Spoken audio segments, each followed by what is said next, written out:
अस्सलाम वालेकुम मेरे समझदार पाकिस्तानियों। मेरा नाम रेहान तारिक है और आप मेरा यूट्यूब चैनल और फेसबुक पेज देख रहे हैं। करोड़ा दरूद आकाए दो जहां नबी मेहरबान मोहम्मद मुस्तफ़ा सल्लल्लाहु अलैहि वसल्लम पर।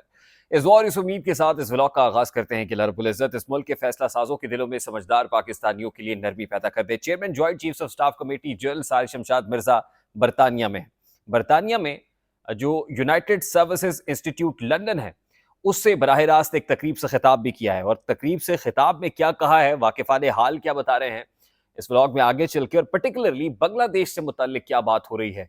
एक खिताब वहां हुआ है और एक बावसूख जरा ये कह रहे हैं कि आला सतही इजलास यहां हुआ है, जिसमें बांग्लादेश के साथ तकाबली जायजा भी हुआ है। हालात की संगीनी को नापा भी गया है, भापा भी गया है, हालात का जायजा भी लिया गया है और इस तसलसल को आगे बढ़ाने की बात भी हुई है। मैं आपको ये बता दूं कि आज दिन भर एक बिल से मुताल्लिक बात होती रही कि ये जो बिल है, इलेक्शन एक्ट अमेंडमेंट बिल, इस पर सदर ममलिकत ने दस्तखत कर दिए हैं और बाकायदा तौर पर अब ये कानून बन गया है। लेकिन अब जरा ये दावा कर रहे हैं कि ऐवान सदर में वो बिल लटका दिया गया है। जैसे बिजली का बिल आता है ना, तो उसको लटका दिया जाता है, तो उसी तरीके से ये जो इलेक्शन एक्ट अमेंडमेंट दूसरा तरमीमी बिल है इलेक्शन एक्ट के अंदर, वो लटका दिया गया है और वो बीच चौराहे के लटक रहा है।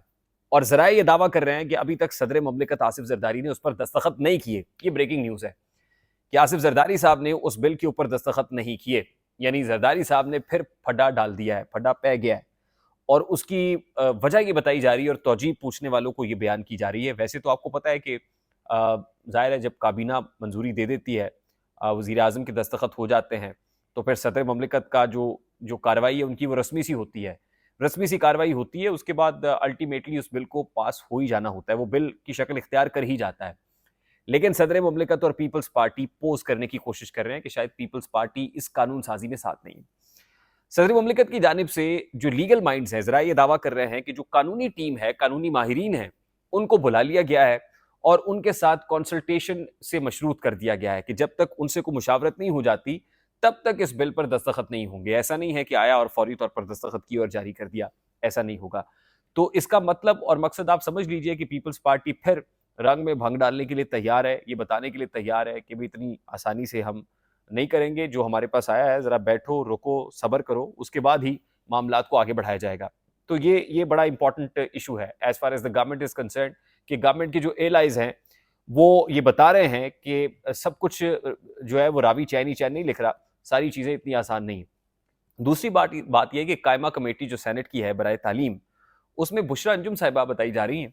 और बुशरा अंजुम साहिबा ने जो पाकिस्तान मुस्लिम लीग नून के सेनेटर इरफान सिद्दीकी साहब हैं, उनके साथ बड़ा नामुनासिब रवैया रखा है और सेनेट की कायमा कमेटी बराए तालीम से जो इस्तीफ़ा है वो इरफान सिद्दीकी साहब ने दे दिया है। यानी इस्लामाबाद के अंदर एक इस्तीफ़ा इरफान सिद्दीकी साहब की तरफ से आया है और सेनेट की कायमा कमेटी बराए तालीम से वो मुस्ताफ़ी हो गए हैं कि मैं रुकन नहीं बन सकता, क्योंकि यहाँ पे मुझे डिस्ग्रेस किया जाता है, यहाँ तजलील की जाती है, हतकामेज़ रवैया अपनाया जाता है, जलालत होती है।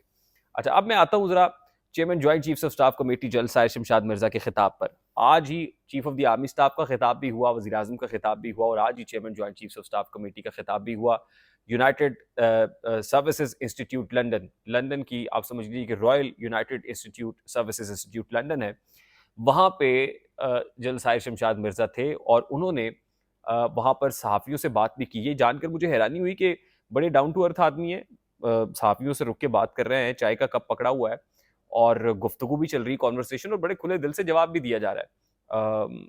खातून सहाफ़ी हैं, उनके पास जाती हैं और कहती हैं कि जी आप तो गरज रहे थे, बरस रहे थे। उन्होंने कहा जी जब मेरी हमारे मुल्क की बात होगी तो फिर ये गरज बरस तो होगी और खुलकर बात भी करेंगे। और फिर उन्होंने पर्टिकुलरली बांग्लादेश के हालात में ये कहा कि बांग्लादेश का पाकिस्तान का और बांग्लादेश का कोई कंपैरिजन नहीं है, ये तकाबली जायजा बनता ही नहीं है, इसलिए आप इसका तकाबुल ना करें। ये कैटेगोरिकली गुफ्तगू के अंदर जलसाए शमशाद मिर्जा साहब ने कहा। और फिर जो आला सतही कमेटी, जो बावसूख जराए बता रहे हैं कि जो हमारे यहाँ आला सतही फोरम के ऊपर एक इजलास हुआ है, इजलास का हो जाना इटसेल्फ एक बहुत बड़ी इंडिकेशन है कि वहां पर जो तब्दीली आई है उस मुतालिक यहाँ पर भी जो कंसर्न क्वार्टर्स हैं वो कंसर्न है, वो सोच रहे हैं कि खुदा ना खास्ता अगर यहाँ पर ऐसे हालात हुए तो फिर इसका मुकाबला कैसे करना है। और अहम खबर यह है कि इस इजलास का तसलसल बरकरार रखने का फैसला किया गया है। यानी जब ये इजलास खत्म हुआ तो उसके बाद ये फैसला हुआ कि इसकी कॉन्टिन्यूएशन में एक और इजलास बुलाया जाएगा और हतमी तौर पर यानी उसको कंक्लूड नहीं किया गया। इसका मतलब ये है कि वाकई कंसर्न क्वार्टर्स इस बारे में सोच विचार कर रहे हैं, सोच रहे हैं, कंसल्टेशन हो रही है और रीजन के अंदर जब कोई चेंज आता है, इंटरनेशनली जब चेंज आता है, तो ज़ाहिर है उसके इम्प्लीकेशंस कहीं न कहीं, किसी न किसी सूरत में हमारे यहाँ मुरतब भी होते हैं और वो इसलिए कि ज़ाहिर है हमसाया मुल्क भारत वो तो चुप करके नहीं बैठेगा, वो तो पूरी कॉन्स्पिरेसी करेगा, थ्रू अफ़गानिस्तान भी करेगा और फिर ज़ाहिर है चीन का भी उसके अंदर जो असर व रसूख बताया जा रहा है और भारत तो ऑलरेडी कह रहा है कि जी ये पाकिस्तान और चीन की मदद से ताउन से हुआ है। तो ज़ाहिर है पाकिस्तान ने भी अपनी दाखिली और ख़ारजी सूरत हाल को देखना है और उस सिलसिले में जो कंसर्न क्वार्टर्स हैं उनको सोच विचार करनी है कि किस सूरत में अब इसके रिपरकशन जो है वो हमारे ऊपर होंगे। तो इसीलिए अब इस इजलास की जो कंटिन्यूएशन है उसमें ये कहा गया है कि अब मज़ीद इस तरह के इजलास जो हैं वो बुलाए जाएँगे। और इन पर्टिकुलर जनरल साहिर शमशाद मिर्ज़ा का जो खिताब है और उनका जो कॉन्टेक्स्ट है वो भी बड़ा अहम है कि उन्होंने भी वहाँ बरतानिया में खड़े होके ये तमाम तर बात की और सहाफ़ियों के जो सवालात हैं उनका बड़ी खंदा पेशानी से जवाब भी दिया है। दूसरी तरफ ये ज़राए दावा कर रहे हैं कि पाकिस्तान पीपल्स पार्टी जो एलआई है हुकूमत की वैसे तो स्टेक होल्डर है, लेकिन अब ये जो क्रैक्स हैं वो विज़िबली तो नहीं है उस तरह से, लेकिन सिर्फ पोज़ करने की कोशिश की जा रही है कि कहीं न कहीं किसी न किसी सूरत में मामलात ऐसे हैं कि जो ठीक नहीं है। लेकिन अल्टीमेटली जो एस्टैब्लिशमेंट है, मिलिट्री एस्टैब्लिशमेंट, वो दोनों को छड़ी से हाँक रही है और दोनों की छड़ी चल रही है और दोनों से अपने रिक्वायर्ड जो फैसले हैं, डिसीजंस हैं, वो कराए भी जा रहे हैं और इस लिहाज से यानी हाथी के दांत खाने की और दिखाने की और हैं कवाकिब, कुछ नज़र आते हैं, कुछ देते हैं धोखा, ये बाज़ीगर खुला। आई होप मेरी बात आप तक पहुँची होगी, अगर पहुँच जाए तो वीडियो को लाइक और शेयर करना मत भूलिएगा। मैं कोशिश तो मेरी ये थी कि मैं वो वीडियो भी आपके साथ शेयर करूँ जो जनरल साहिर शमशाद मिर्ज़ा की जो विजुअल्स मेरे पास हैं।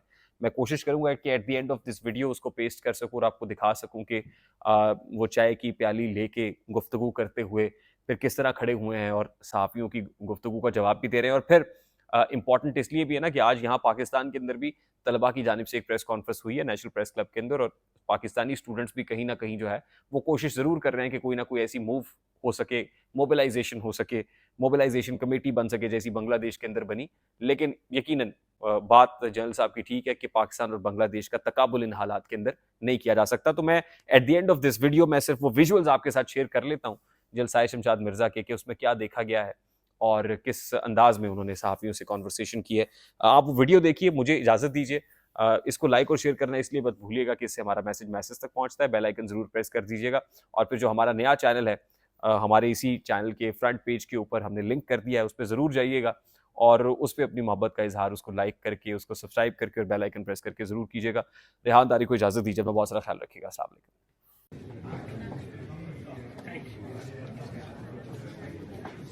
So you were rolling inside.